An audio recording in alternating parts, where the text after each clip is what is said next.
Ustadz, tadi Ustadz cerita bahwa Rasulullah juga bergurau, tapi gurauannya itu tidak pernah berdusta, dan itu yang tidak boleh kata Rasulullah.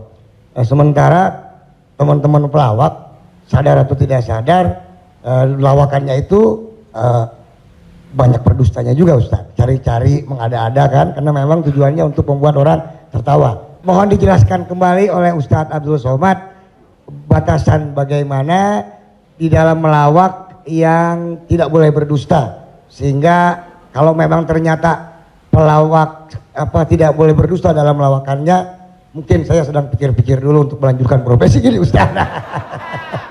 Saya takut masuk neraka. Terima kasih Ustadz Abdul Somad. Assalamualaikum warahmatullahi wabarakatuh.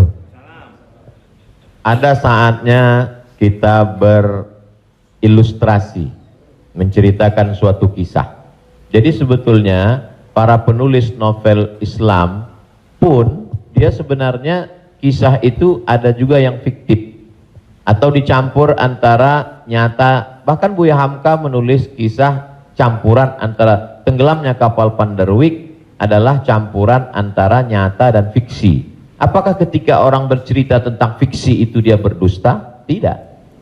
Jadi kita bisa bedakan itu antara orang memang betul-betul dia berdusta. Kemarin saya melakukan ini suatu, padahal cerita itu tidak ada. Beda dengan dia misalnya katakan, saya ini Ustadz seorang peragawan, tapi peragawan pakaian anak-anak. Tidak, Mas Ginanjar tidak sedang bercerita, kemarin di mall saya memperagakan pakaian anak-anak Pak Ustadz. Ketika saya pakai pakaian anak SMP, semua ketawa. Itu dusta.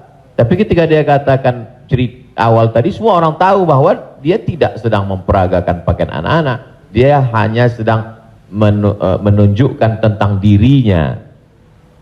Secara sebenarnya di balik kalimat itu Mas Ginanjar sedang menjatuhkan dirinya di hadapan orang lain. Kan? Dan kita tertawa dengan dia menjatuhkan dirinya. Mohon maaf bahwa beliau mengatakan fisik saya seperti anak-anak dan saya andai pun menjadi peragawan hanya sesuai memperagakan pakaian anak-anak.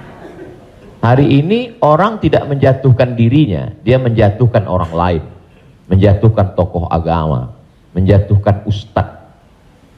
Ada suatu kesalahan dalam cara dia berpikir. Bahwa beliau menjatuhkan dirinya, dia tidak berdosa. Karena dia tapi dia tidak sedang berbohong. Dia hanya sedang bercerita. Insya Allah penjelasan saya itu bisa dipahami. Yang tidak bisa itu adalah ketika orang seolah-olah dia bercerita, dia kemarin saya menjadi sebuah cerita seakan-akan orang mengatakan dia nyata. Padahal sebetulnya hanya bohong belaka supaya orang tertawa. Itu yang dilarang oleh Nabi Muhammad SAW.